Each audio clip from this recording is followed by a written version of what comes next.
Justiça de Mato Grosso bloqueou em 2014 cerca de 100 milhões de reais dos cofres públicos do Estado. Isso tudo para garantir atendimento a pacientes do Sistema Único de Saúde, o SUS. O maior número de processos judiciais se refere a medicamentos, seguido de procedimentos clínicos e cirúrgicos. O repórter Toninho de Souza, brilhante repórter Toninho de Souza, estupendo homem público como vereador em Cuiabá, foi conversar com algumas famílias que vivem esse drama junto à Justiça e o sistema de saúde. Vamos lá com o Toninho. O vigilante Wilson Campos de Moraes enfrentou o doloroso caminho da judicialização da saúde pública. A mulher dele sofre de aneurisma provocada por hidrocefalia, que ela possui desde criança, e para garantir a cirurgia de urgência recomendada pela equipe médica, teve que buscar a justiça, mas a liminar conquistada pelo marido só foi cumprida 60 dias depois. Eu fiquei sabendo que a vaga já tinha, a Defensoria Pública já tinha marcado a operação para ela para o dia 14 de maio e o Estado bloqueou essa cirurgia. O Estado bloqueou e agora que saiu a vaga aqui no Hospital Geral para ela. Se uma questão da saúde vai parar nas barras da Justiça, é porque houve falha da gestão no setor. O secretário de Saúde não foi capaz de resolver o problema e coube ao juiz a responsabilidade de tomar uma decisão por meio de uma liminar. Mas aí vem uma pergunta inevitável ao paciente que está com uma decisão em mãos, mas não consegue o atendimento. Por quê? Que apesar dele ter essa decisão em mãos, não consegue o atendimento de imediato em um hospital? Por que o Estado não cumpre liminares? Por que que muitos hospitais não abrem vaga imediatamente aos pacientes que estão de posse de uma liminar? A decisão do juiz não tem valor?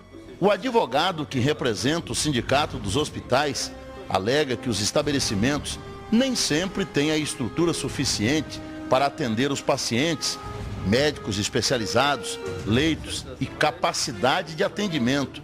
Ele diz ainda que a judicialização, em muitos casos, é o caminho mais difícil para conseguir o atendimento. Porque a questão da saúde é uma questão estranha ao judiciário, né? Quer dizer, o juiz não é médico, ele tem grande dificuldade, como os advogados da mesma forma têm, para apreciar as questões de saúde, né? Saber se o tratamento é devido, se é indevido, se ele é eficaz, se ele é ineficaz, né? As questões de saúde são estranhas ao judiciário. E isso torna o processo de liberação de um atendimento mais burocrático? Eu acho que mais burocrático e mais lento, sem dúvida que sim. A presidente da Associação dos Procuradores do Estado é mais crítica em relação à judicialização da saúde. Segundo ela, muitos pacientes procuram a justiça porque não aceitam o padrão de atendimento do SUS. Por outro lado, Glaucia Amaral diz que existem outros pacientes que são estimulados a buscar liminares para atender interesses de distribuidores de medicamentos e empresários do setor. Segundo Glaucia, por meio de liminar, tudo é mais caro e só faz aumentar o faturamento dos hospitais e seus fornecedores. Aqui no estado de Mato Grosso, teve início um trabalho de inteligência de se cruzar os dados de receitas médicas, de medicamentos, de valores de medicamentos, de orçamentos, de cadastramento dessas ações, para que se possa chegar à conclusão de se isso também ocorre aqui no estado. Um outro trabalho que até ganhou a mídia recentemente, as páginas de jornais, foi a conferência via auditoria das contas apresentadas pelos hospitais. Vejam, não estou afirmando que os hospitais de Mato Grosso têm esse perfil, mesmo porque são instituições que sempre estão em colaboração com o SUS. Mas sim que é necessário revisar as contas que são apresentadas. E não simplesmente porque há uma ordem judicial, pagar a conta da forma como ela chegar. O representante dos hospitais, por sua vez, garante que os preços acompanham os critérios de atendimento que são definidos pelos próprios juízes que concedem as liminares que garantem o atendimento aos pacientes. O critério ele é definido especialmente pelo juiz que defere os mandos liminares, né? Quando ele dá uma ordem judicial, ele diz de que maneira essa ordem judicial deve ser cumprida, e por parte dos hospitais, a orientação que é dada e que tem sido cumprida é no sentido de que a ordem judicial se cumpre. Então, toda vez que um mando judicial chega no estabelecimento de saúde, no hospital, entendo ele condições de cumprir, leitos disponíveis, equipe disponível, a ordem é cumprida. Um atendimento mais caro e, mesmo assim, difícil de ser alcançado pela população mais pobre, apesar de decisões judiciais favoráveis. A judicialização da saúde representaria a incompetência da gestão pública ou os pacientes estariam exigindo demais do Sistema Único de Saúde? Tem fundamento a desconfiança do Estado de que pacientes estariam sendo usados para ajudar a melhorar o faturamento dos hospitais por meio das liminares? São questões para o convidado de hoje, do quadro O Juiz Responde.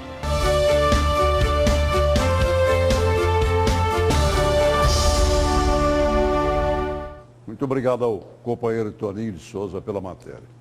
E por falar em judicialização, e para falar de judicialização também, o programa nós recebemos aqui com prazer e honra, o juiz Emerson Cajango. O doutor Emerson é do Juizado Especial da Fazenda Pública aqui de Cuiabá.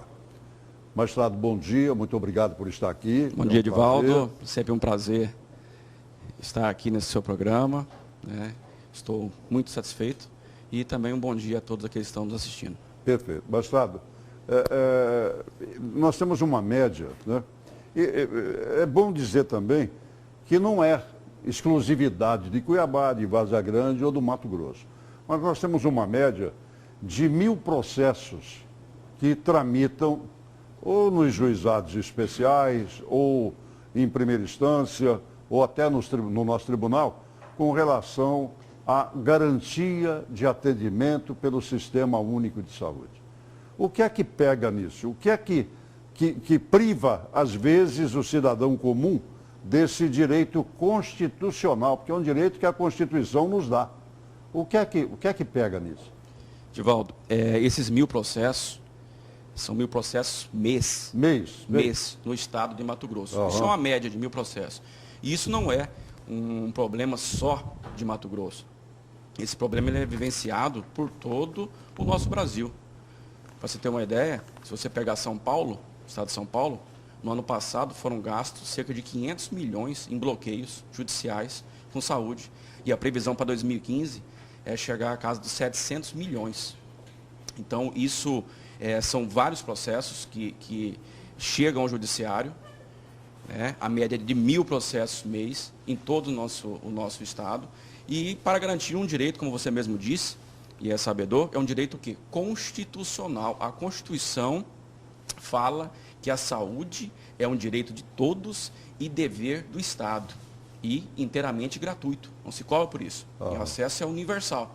Então, se as coisas não funcionam da forma como deveriam funcionar, tudo desaga onde? No judiciário. Você tem uma ideia? Se o seu time é rebaixado, que é em questionamento para a justiça, se o seu candidato não é eleito, tudo então vem parar na justiça, que é aquela que dá a palavra final. Agora, uma pergunta que não quer calar, uma pergunta que muita gente coloca, às vezes, até no ar. O juiz não é médico. Como é que o juiz pode assinar uma judicialização ou determinar uma judicialização? O senhor tem apoio técnico, o senhor tem médico para lhe assessorar? Como é que é feita essa judicialização? Essa é uma excelente pergunta, Edivaldo. Esse problema foi enfrentado pela magistratura e nós tomamos subsídios para enfrentar isso. De que forma? Foi criado o Núcleo de Apoio Técnico, chamado NAT.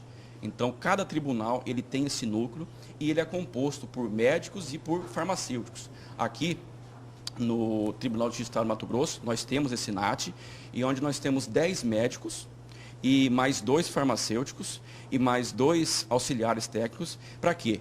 Ao chegar aquela demanda nas mãos do juiz, o juiz ele encaminha todo esse processo eletronicamente para o NAT, e lá o médico pega esse processo e dá um parecer sobre a necessidade daquele procedimento, a urgência daquele procedimento, se aquilo é coberto pelo SUS, se há alguma alternativa terapêutica para aquele tipo de tratamento, e lá ele vai colher toda a literatura médica e vai dar subsídios para o magistrado poder decidir. Obviamente, esse parecer desses médicos não vincula o magistrado, ele pode decidir de forma contrária. Mas, na maioria dos casos, ele, por não ter esse próprio conhecimento médico, ele acolhe, tem essa orientação. Então, nós temos essa, digamos assim, essa assessoria técnica para auxiliar nas decisões. Perfeito. Agora, além dessas decisões, e muitas dessas decisões, o Estado não cumpre. Quando eu digo Estado, é o Estado na sua totalidade. É prefeitura, município, é Estado, é federação. E o porquê desta correria, por exemplo, né, da judicialização, nós vamos afunilando na péssima administração pública, o descaso com relação à saúde de uma maneira geral. O senhor cita aí o Sistema Universal de Saúde, que é, no papel, uma das coisas mais bonitas da saúde do mundo. Nosso sistema é um dos melhores do mundo. Se você ler, nós temos o melhor sistema do mundo. Ele é único, né? Ele é único. Então, veja bem, é questão de gestão? Falta dinheiro ou é questão de gestão? Divaldo, como você mesmo disse, o nosso sistema ele é único, até no nome, né? Até Sistema Único de Saúde. Parafraseando aqui o juiz e colega, doutor Túlio do Alibe, né? E existem N situações que nós poderíamos falar aqui. O promotor de justiça, o Alexandre Guedes, ele sempre fala que existe a boa judicialização e a má judicialização. Aquela judicialização boa, vou dar um exemplo bem básico. No finalzinho da década de 80, início da década de 90, não existia aqueles coquetéis para pacientes com HIV. Uhum. E o SUS também não tinha essa cobertura. O que começou a ser feito? Judicialização de medicamentos, pedindo medicamentos para o coquetel HIV. As demandas foram tantas que o próprio SUS fez o quê? Incorporou esses medicamentos e hoje nós somos referência mundial no fornecimento de HIV. Nós não temos, Edivaldo, nós não temos processo pedindo coquetel para HIV. Não temos. Por quê? Foi incorporado. Então, é uma judicialização boa.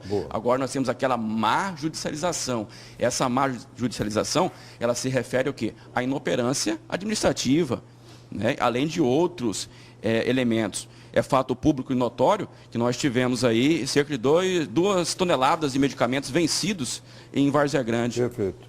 Esse medicamento poderia estar sendo fornecido a pacientes, poderia ter beneficiado. Se esse medicamento não chega a esse paciente, o que ele vai fazer? Ele vai buscar o quê? Apoio aonde?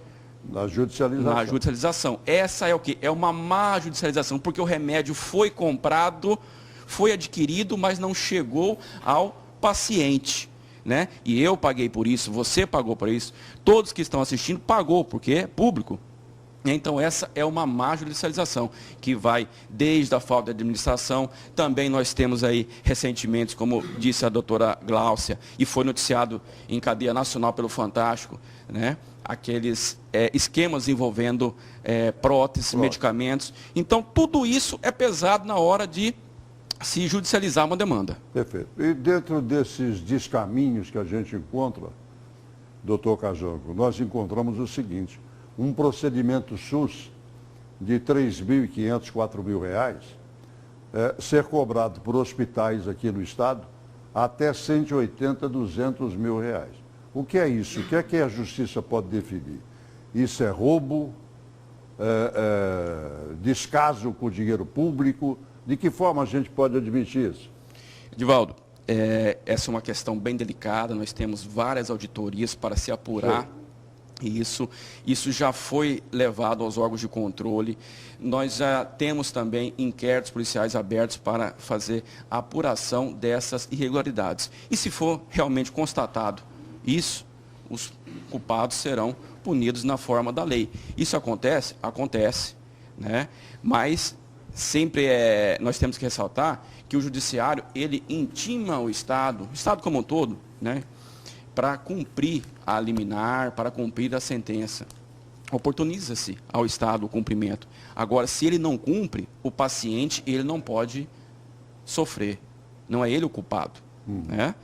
Por estar em juízo pedindo o quê? Um direito que a Constituição lhe assegura. Então, esse paciente, ele traz os orçamentos e, se o Estado não se manifesta, infelizmente, é feito o bloqueio judicial. E o bloqueio judicial não interessa a ninguém, não interessa ao paciente, não interessa ao judiciário e também só prejudica o Estado. Porque se você, Edivaldo, por exemplo, sair daqui e for no aeroporto agora comprar uma passagem aérea para qualquer lugar do Brasil, você vai pagar o quê?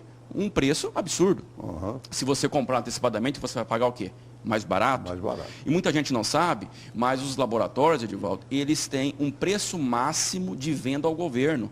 Né? Para quê? Para o governo adquirir esses medicamentos a um preço menor que o preço de mercado. E quando se judicializa, infelizmente nós temos que comprar não com base nesse preço. Vai comprar na urgência. Vai comprar na urgência. E tudo aquilo que se compra na urgência é mais caro. Tá. Nós tivemos 100 milhões represados, né, o ano passado, judicializados. Nós temos uma manchete do jornal Gazeta hoje que chama a atenção que o Tribunal de Justiça de Mato Grosso estaria, não diria se omitindo, daqui o jornal, João, só para dar um reforço aqui nessa pergunta com o doutor Cajango aqui, por favor. Então, na judicialização. Já aqui, ó. Promotor denuncia que o Tribunal de Justiça de Mato Grosso barra as liminares na saúde. Existe isso. E se nós judicializamos 100 milhões no ano passado, esse ano nós temos uma previsão de 50 milhões, ao que se deve isso? Bem, primeiramente com relação à matéria, eu não li a matéria, né? O que eu posso afirmar que com relação à minha pessoa, nunca sofri qualquer tipo de pressão ou determinação do presidente, nem do governador, nem quem quer que seja, para que não seja feito os bloqueios judiciais. E se você pegar a estatística, Edivaldo, do próprio governo, você vai ver que eu, que estou à frente do Juizado Especial da Fazenda Pública, eu sou o campeão em bloqueios judiciais. Mas o senhor está no varejo, né? O senhor está no varejinho. Eu estou no varejo, porque o juizado, eu só posso processar aquelas demandas que vão até 60 salários mínimos, né? E no caso de medicamentos, que são de prestação continuada, então eu tenho que multiplicar por 12 para dar esse teto de 60 salários. Eu não pego acima de 60 salários, certo? O promotor aí, acho que é o José Antônio. José Antônio Borges. José Antônio Borges. Isso. Ele é salvo engano, da promotoria da Vara da Infância. 14ª. Então, e com relação a se o Tribunal de Justiça está impedindo ou não a liberação desses bloqueios, aí eu já não posso falar porque é uma questão administrativa, né? Então, o presidente, o desembargador Paulo da Cunha ou seus auxiliares poderiam responder esses questionamentos. Eu, infelizmente, não tenho conhecimento, não tenho autonomia para falar pelo presidente do tribunal. O que eu posso falar é que os bloqueios realizados por mim estão sendo feitos e estão sendo liberados. Agora temos que averiguar realmente se a situação procede ou não. Perfeito. Doutor Cajango, muito obrigado pela sua vinda. Foi uma honra. Eu que agradeço, Edivaldo. Você não quer dar um alô para Guiratinga? Fala com Guiratinga. Doutor Cajango é de Guiratinga. Sou de Guiratinga, nasci no Hospital Santa Maria de Bertilo, que por sinal fechou, né, Edivaldo?